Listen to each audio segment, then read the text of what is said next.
नमस्कार, स्वागत है आपका हमारे इस YouTube चैनल पर। मैं मुनमुन श्रीवास्तव आपका हार्दिक अभिनंदन करता हूँ। दिल्ली विश्वविद्यालय में परीक्षाएं चल रही हैं और आपके सवाल लगातार आ रहे हैं। खासतौर पर जो सवाल हैं वो फर्स्ट सेमेस्टर के स्टूडेंट्स के हैं, क्योंकि वो पहली बार ड्यू के सिस्टम में एग्ज़ाम दे रहे हैं। हमारे साथ बात करने के लिए मौजूद हैं ड्यू के दयाल सिंह कॉलेज के प्रिंसिपल प्रोफेसर वी.के. पालीवाल। स्वागत है प्रोफेसर पालीवाल हमारे चैनल पर। और हम आपसे जानना चाहते हैं कि बच्चों को आप क्या बताएंगे जिससे उनका परफेक्ट 9.5 CGPA स्कोर आए।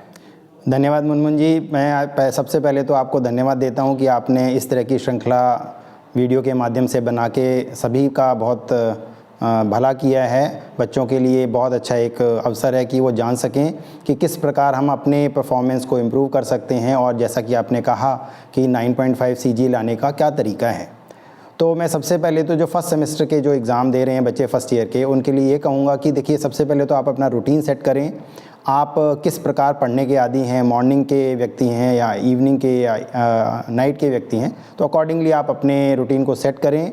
अपने दिमाग को बहुत ज़्यादा स्ट्रेस देने का फ़ायदा लास्ट मोमेंट पे नहीं होता है।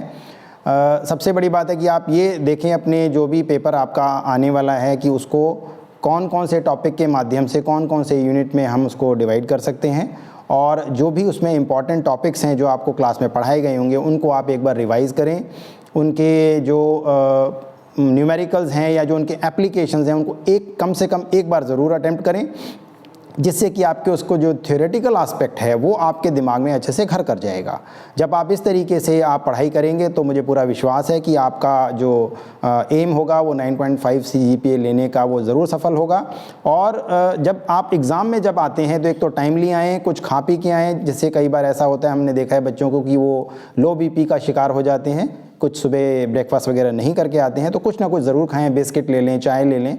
और उसके बाद आप जब पेपर अटेम्प्ट करने के लिए बैठते हैं तो उसमें आप देखें कि आपको कौन से क्वेश्चंस आते हैं। तो जो भी क्वेश्चंस आपको अच्छे से आते हैं पहले आप उन्हें अटेम्प्ट करें, और जो भी क्वेश्चंस आपको नहीं आते हैं या आपको जिनमें आपको थोड़ा डाउट है उनको आप आराम से समय देते हुए अटेम्प्ट करेंगे तो मुझे लगता है आपका पेपर बहुत अच्छा होगा।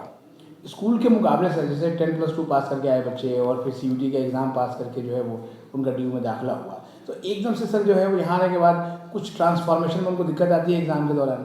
जी ज़रूर। मैं ये भी आपको बताना चाहूँगा कि स्कूल का एनवायरनमेंट थोड़ा क्लोज्ड एनवायरनमेंट होता है, और जैसे ही वो कॉलेज में आते हैं एक वहाँ पे जो फ्रीडम उनको मिलती है, तो कई बार वो उस फ्रीडम का मिसयूज़ भी हो जाता है कि वो पढ़ाई की तरफ ध्यान देने की बजाय अपने दोस्तों में, अपने घूमने फिरने में समय को ज़्यादा व्यतीत करते हैं। मैं ये भी नहीं कहूँगा कि आप ऐसा ना करें, लेकिन आप अपने समय को सदुपयोग करते हुए सही उनमें सही कैटेगराइजेशन करें कि मुझे कब घूमना है, कब मुझे एंजॉय करना है और कब मुझे पढ़ाई करनी है। तो ये सब चीज़ों का अगर आप ध्यान रखेंगे तो मुझे लगता है आपका इंटीग्रेशन इस नए एनवायरनमेंट में बहुत ईजीली हो जाएगा।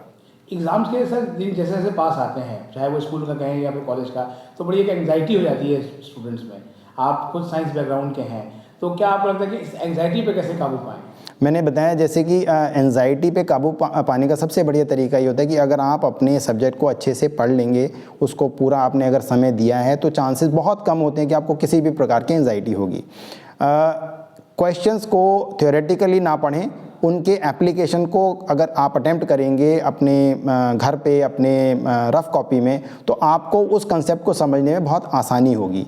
और आप चूँकि अगर मान लीजिए आपके पास बहुत ही कम समय अगर बचा हुआ है, आपको किसी कारणवश आप पूरा समय नहीं दे पा रहे हैं, तो आप इम्पॉर्टेंट टॉपिक्स को सेलेक्ट करें, अपने दोस्तों से, अपने टीचर से पूछें कि कौन कौन से टॉपिक्स की ज़्यादा इंपॉर्टेंस, ज़्यादा वेटेज है।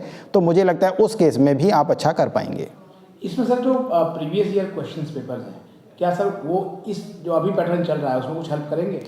देखिए, जहाँ पे भी सब्जेक्ट में कोई चेंजेस नहीं आए हैं, बहुत सारे ऐसे सब्जेक्ट्स होते हैं जैसे साइंसेस के हैं, फिज़िक्स वगैरह, जिसमें बहुत टाइम से कोई नया डेवलपमेंट एक जो इनकॉर्पोरेट नहीं हुआ है, वहाँ पे तो आपको फिर भी इस चीज़ का फ़ायदा मिल सकता है कि आप पुराने क्वेश्चंस को अटेम्प्ट करके प्रैक्टिस कर लें। लेकिन जैसे कंपनी लॉ है या इनकम टैक्स है, जहाँ पे हर साल कुछ ना कुछ चेंजेस आ रहे होते हैं, तो वहाँ पे इस तरह के जो प्रीवियस ईयर क्वेश्चन पेपर हैं बहुत ज़्यादा हेल्पफुल नहीं होते हैं। लेकिन फिर भी कुछ स्टैंडर्ड टॉपिक्स होते हैं जो शायद आपको प्रीवियस ईयर के क्वेश्चन पेपर में मिल जाएंगे, जिनको आप अटेम्प्ट करके अपनी एफिशिएंसी बढ़ा सकते हैं।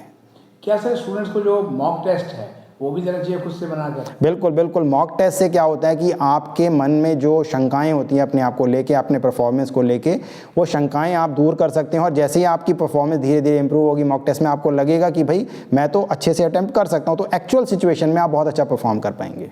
सर एक हम लोग पढ़ते थे तो अलार्म लगा के जो है वो क्वेश्चंस को सॉल्व करते थे, ठीक है कि इतने मिनट में करना है। क्या ये फार्मूला आप भी चलेगा? बिल्कुल, ये फार्मूला बहुत पुराना फार्मूला नहीं है, ये लेटेस्ट फार्मूला और हर टाइम एप्लीकेबल वाले फार्मूला है। और मैं कहता हूँ ये बहुत ज़रूरी है, क्योंकि जब तक आप टाइम सेट नहीं करेंगे आपको पता नहीं लगेगा कि आपकी स्पीड क्या है, आप कितनी एफिशिएंसी से क्वेश्चन पेपर को अटेम्प्ट कर पा रहे हैं। जाहिर बात है ग्रेजुएशन में थोड़े लॉन्ग आंसर लिखने पड़ते हैं, उसमें हैंडराइटिंग का सर कितना बड़ा रोल है?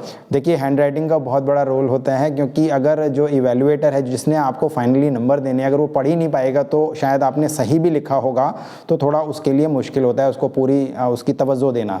तो देखिए, कोरोना काल में जो समस्या हुई कि लोगों ने लिखना ही, बच्चों ने लिखना ही छोड़ दिया, उसको मुझे लगता है कि आपको अगर नहीं लिख पा रहे हैं तो करेक्ट कर लेना चाहिए। आप प्रैक्टिस करें ताकि आपकी हैंड राइटिंग 3 घंटे लिखने की आपको प्रैक्टिस हो जाए।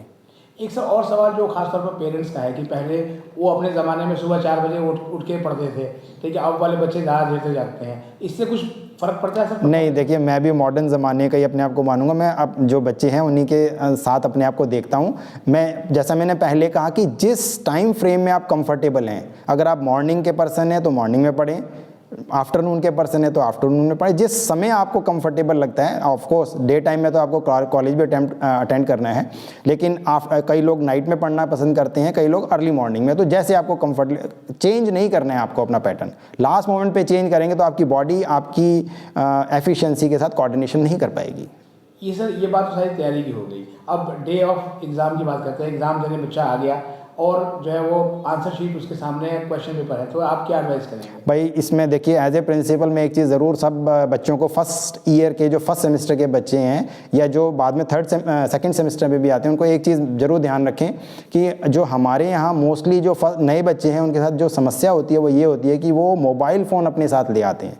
तो हमें उनका UFM अनफेयर मीन्स का केस उन बच्चों का बन जाता है। उनका अननेसेसरी, उनका जो है एक तरह से उनके ऊपर प्रॉब्लम, या कह लीजिए कि एक धब्बा सा जो उनको हो जाता है कि भाई UFM का केस बनने की वजह से उनका रिजल्ट नहीं आता है। तो मैं ये ज़रूर आपको एडवाइस करूँगा कि एग्ज़ाम समय में मोबाइल फ़ोन आपके पास नहीं होना चाहिए। कोई भी इलेक्ट्रॉनिक डिवाइस, ब्लूटूथ डिवाइस, इस तरह की जो अनफेयर मीन्स की जो सिचुएशन है वो आप ना राइज़ करें।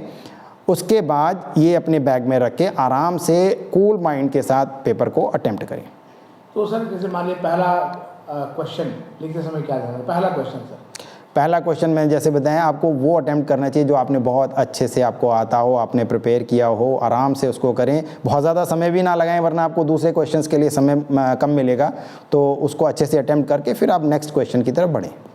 सर एक पेपर से दूसरे पेपर के बीच में काफ़ी लंबा गैप भी है, इस बार बहुत लंबा शेड्यूल दिया हुआ है एग्ज़ाम का, तो उस टाइम को कैसे सदुपयोग करें? देखिए, उसमें मैं हमेशा ये मानता हूँ कि बच्चे को अपने आप को बैलेंस स्टेट में रखना चाहिए। उसको अपने फिज़िकल जो बॉडी है उसको भी इन्वॉल्व करते रहना चाहिए, और जो उसकी जो मानसिक जो ब्रेन पावर है उसको भी उसको इन्वॉल्व करते रहना चाहिए। तो आप खेल कूद में भी बिज़ी रहें और साथ में पढ़ते भी रहें, ताकि आपका जो लंबा समय है उसको आप सही तरीके से सदुपयोग कर सकें। एक एडवाइस है पेरेंट्स के लिए, जो कि कहा जाता है कि बच्चा कॉलेज में आ गया तो पेरेंट्स जो है वो थोड़ा जिम्मेदारियां भूल जाते हैं और सब कुछ बच्चे पे छोड़ देते हैं। एक एडवाइस एग्ज़ाम को लेकर पेरेंट्स की। भाई पेरेंट्स को ये ज़रूर ध्यान रखना चाहिए, कई बार बच्चे, क्योंकि ये यंग फिज़िकल बॉडी है तो नींद में बड़ा उनको इंटरेस्ट रहता है, तो कई बार बच्चे अपना एग्ज़ाम टाइम भी भूल जाते हैं कि आज मेरा एग्ज़ाम है। तो पेरेंट्स के लिए यही एडवाइस करूँगा कि इस चीज़ का ध्यान रखें, उनका शेड्यूल क्या है, और बच्चों को रिमाइंड करा दें कि भाई आपका कल पेपर है या परसों पेपर है, और आप उसकी तैयारी अकॉर्डिंगली करें और टाइमली चले जाएँ।